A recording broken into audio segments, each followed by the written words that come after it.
I'm Tom Hamer, and I'm CEO and co-founder of Marqo.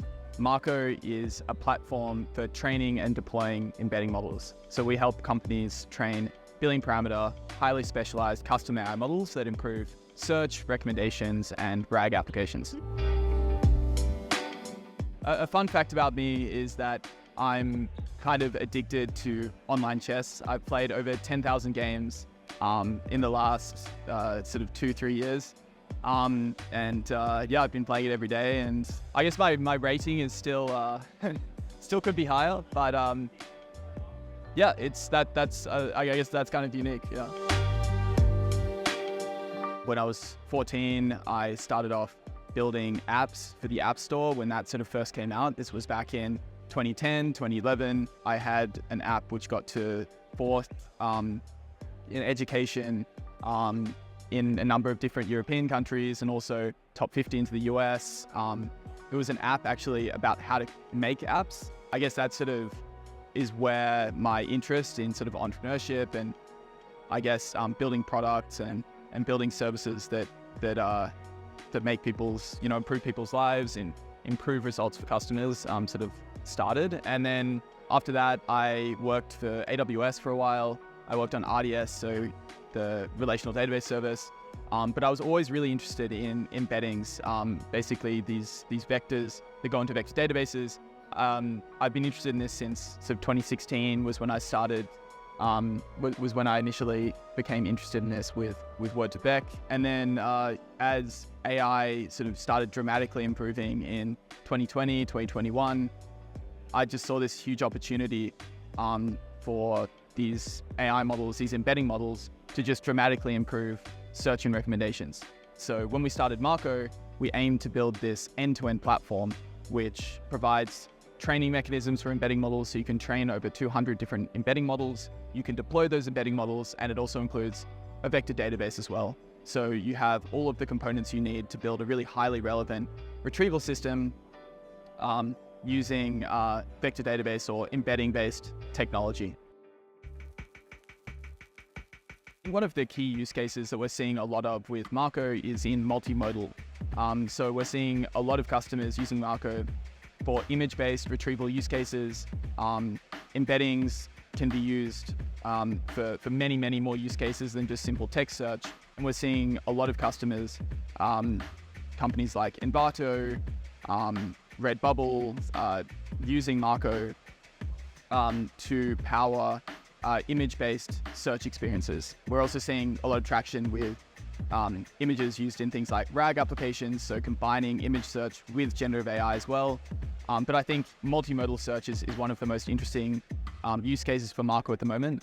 And being able to train multimodal embedding models, being able to train also multilingual models is a huge unlock for many of our customers.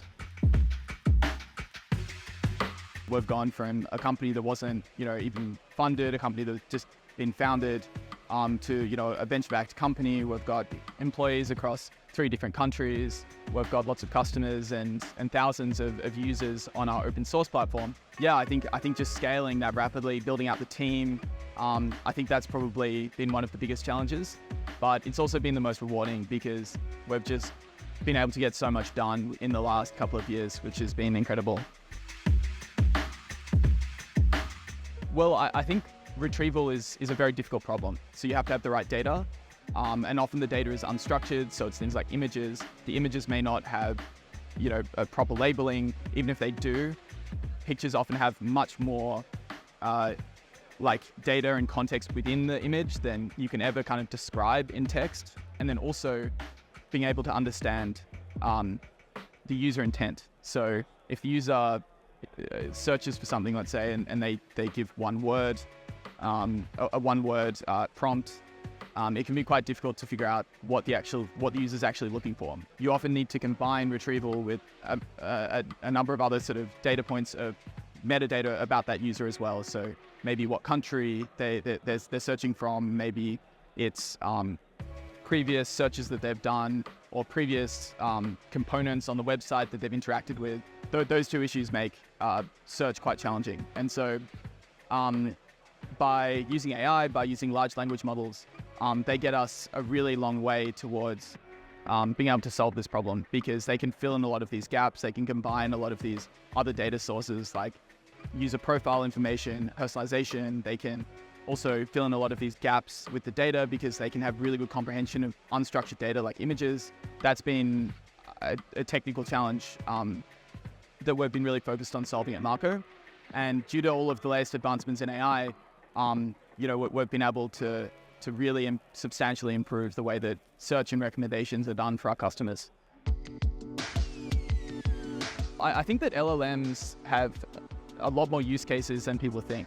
Obviously, as we talk about search, we work with embedding models, which are kind of a specific kind of LLM that can power search and recommendations. And I think a lot of people who aren't deeply familiar with AI aren't really familiar with embedding models, and also with the physical world as well. I think people are probably underestimating how much the innovation in LLMs is going to eventually trickle down to things like robotics. So I think that we're going to see a lot more robots in our day-to-day life. We're going to see LLMs starting to get integrated, not just in the form of ChatGPT, but integrated into like back office tasks. So we're going to start to see things like sales start to get increasingly automated by LLMs. I think that we'll continue to see adoption of LLMs, and we'll continue to see them in a lot of different areas of our life. I think bias for action is one of the key things that I would say.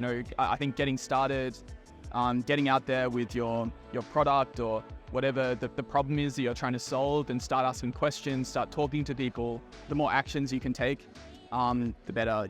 Action produces information, and by taking actions, whether that's talking to potential customers, whether that's doing research on the domain area, getting a better understanding of the sort of core technical concepts around AI, action is key. So I would say start taking action and start learning, and that's how you can eventually get to building a really great product.